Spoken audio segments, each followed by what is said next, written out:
Amelia Bedelia Bakes Off by Herman Parrish. And pictures are by Lynn Sweet. Green Willow Books. On her day off, Amelia Bedelia stopped by to visit Mr. and Mrs. Rogers. "Morning, everyone," said Amelia Bedelia. "Shh," said Mr. Rogers. "Sorry," said Amelia Bedelia quietly. "Don't mind him," said Mrs. Rogers. "He's watching his favorite show." "What's cooking?" "I give up," said Amelia Bedelia. "What are you cooking?" "Nothing," said Mrs. Rogers. "That is the name of the program."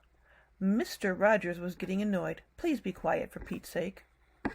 "Who is Pete?" Amelia Bedelia whispered. Mrs. Rogers smiled and said, "His name is Chef du Jour. He shows people how to make gourmet meals and fancy desserts." Mr. Rogers turned up the volume. "Don't forget," Chef du Jour was saying, "I'll pick the winner of my big bake-off contest. The best baker will get $1,000. The audience applauded wildly. Mr. Rogers clapped his hands too. "Wow," he said, $1,000. That's a lot of dough." "Not really," said Amelia Bedelia. $1,000 is a lot of deer, but there is no dough at all. "Amelia Bedelia," said Mrs. Rogers, "you ought to enter the contest. You make the best lemon meringue pie." "She's right," said Mr. Rogers. "A smart cookie would give it a try." "Thanks anyway," said Amelia Bedelia, "but tonight I will be all baked out. Cousin Alcalua and I are running Grace's cookie jar all day today." "You two run a bakery?" said Mrs. Rogers. "That sounds like a half-baked idea." "No, it isn't," said Amelia Bedelia. "The idea is completely baked. Grace had to go out of town. She left us her recipes." "You'll do fine," said Mrs. Rogers. "Call if you need any help." "Will do," said Amelia Bedelia. On her way to the bakery, Amelia Bedelia thought about smart cookies. Did they taste better? By the time she arrived, Cousin Alcalou had unlocked the door. "Hi, Cousin Alcalou," said Amelia Bedelia. "Hi there," he said. "You look puzzled." "I was wondering," said Amelia Bedelia, "can a cookie be smart?" Cousin Alcalou shook his shoulders. "A cookie can be rich," he said. "I've heard that too," he said. "Is that what a fortune cookie is?" Cousin Alcalou shrugged again and said, "Maybe so. We'd better get started." They went inside and got ready to do some serious baking. They found a big stack of recipes. Hold on. With a note from Grace. "This will be easy," said Amelia Bedelia. "Grace will tell us exactly what to do." They read her note together. Amelia Bedelia scratched Cousin Alcalou's back. Then Cousin Alcalou scratched her back. It says, "Start every recipe from scratch, Grace." "That felt good," said Amelia Bedelia. "Now I feel like baking. What's next?" Cousin Alcalou read the note aloud. "Bake a batch of chocolate chip cookies, but cut the recipe in half." "That's easy," said Amelia Bedelia. Snip. Hold on. Cousin Alcalou shook his head. "You know," said Amelia Bedelia, "I guess we ought to cut all the chocolate chips in half too." "What?" said Cousin Alcalou. "That will take forever." I know," said Amelia Bedelia. "We'd better follow Grace's instructions, or the cookies may not turn out tasty." She began to cut each chip in half. Bits of chocolate flew everywhere. "This is so silly," said Cousin Alcalou. "They are not very smart cookies." "Not smart is right," said Amelia Bedelia. "These are definitely dumb cookies." Amelia Bedelia looked at Grace's recipes. "Gosh," she said, "this is unbelievable.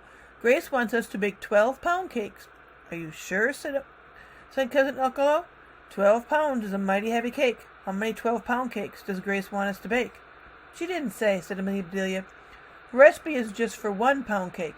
1 12-pound cake should be plenty." Cousin Alcalou scratched his head. He said, "If we bake 12 1-pound cakes, then stack them on top of each other." "That's it," said Amelia Bedelia. "That adds up to 12-pound cake." Cousin Alcalou, you are a genius." Amelia Bedelia found 12 pans. She mixed a huge bowl of batter. It was enough for 13 cakes. She found another pan and crammed all 13 cakes into the oven to bake. "You know," said Cousin Alcalou, "a baker's dozen is actually 13. "So there," said Amelia Bedelia. "You can count better than a baker." Cousin Alcalou finished cutting all the chocolate chips in half. When he read the other half of the recipe, "Please bring in the salt," he said. "Here you go," said Amelia Bedelia. She brought him a huge box of salt. "That's too much," said Cousin Alcalou. "We just need a pinch." Amelia Bedelia reached out and, "Ouch! Ouch!" hollered Amelia Bedelia. "What'd you pinch me for?" "For the recipe," said Amelia Bedelia. "I gave you a pinch, just like you asked." Cousin Alcalou rubbed his arm. "I'm so sorry," said Amelia Bedelia. "I didn't mean to hurt you. Now you've got a chip on your shoulder." "No, I don't," said Cousin Alcalou. "I never hold a grudge against you." "Hold still," said Amelia Bedelia. She reached out and plucked a chocolate chip off his shoulder. Then she said, "Open wide," and she tossed the chip into his mouth. Yum," said Cousin Alcalou. "Thanks." He finished mixing the dough and putting a batch of cookies into the second oven to bake. Amelia and Bedelia got 3 cakes out of the refrigerator. "What are those for?" said Cousin Elkaloo.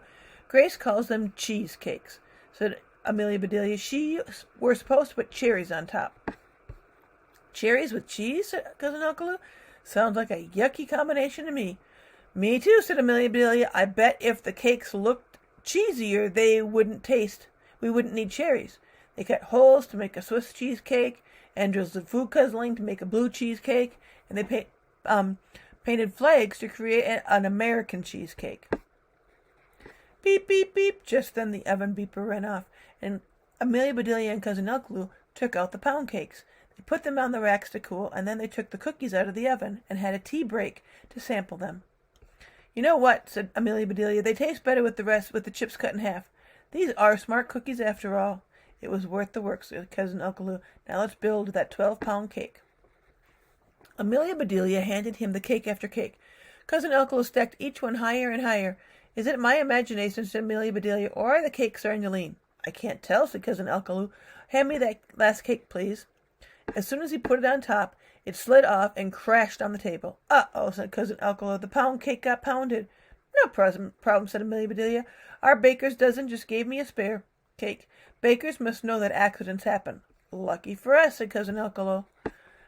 Amelia Bedelia checked the recipes. "Hold on, this is even luckier. Grace wants us to make a crumb cake. Let's just press these crumbs together."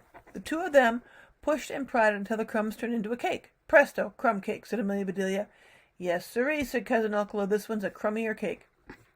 "Ring, ring, ring." "Uh-oh," said Amelia Bedelia. "Did we leave something in the oven?" "That's the phone," said Cousin Elkaloo. "Hello," said Amelia Bedelia. "This is Grace's cookie jar. May I help you?" "Hi, it's Grace," said Grace. "How are things going?" "Almost done," said Amelia Bedelia. "We've got one last cake to go, but I think I'll make it at home." "Good thinking," said Grace. "You must be exhausted." "I am," said Amelia Bedelia. "I'll bring it in tomorrow." "I've got an idea," said Grace. "I'll be at the big bake-off. Just meet me there, okay?" "Okay," said Amelia Bedelia. "Thank you. Bye-bye," said Grace. Cousin Elkaloo cleaned up. "I'll handle this mess. You go home and bake that cake, then get some sleep." "Thank you," said Amelia Bedelia. "I can barely keep my eyes open." By the time she got home, Amelia Bedelia wasn't yawning, but she had one last cake to make. It was her old family recipe that her grandmother had taught her. There were just 9 ingredients. She mixed them up right in the pan and put the pan in the oven. After the cake had baked and cooled, she cut 2 tiny pieces off one end to set them upright, and then she frosted and decorated the cake from top to bottom. The next day, Amelia Bedelia overslept. She was tired from all that baking, and she picked up her cake and dashed to the cake-off. Incredible cakes filled the hall. Television cameras were everywhere. Reporters interviewed the bakers. The excitement was building.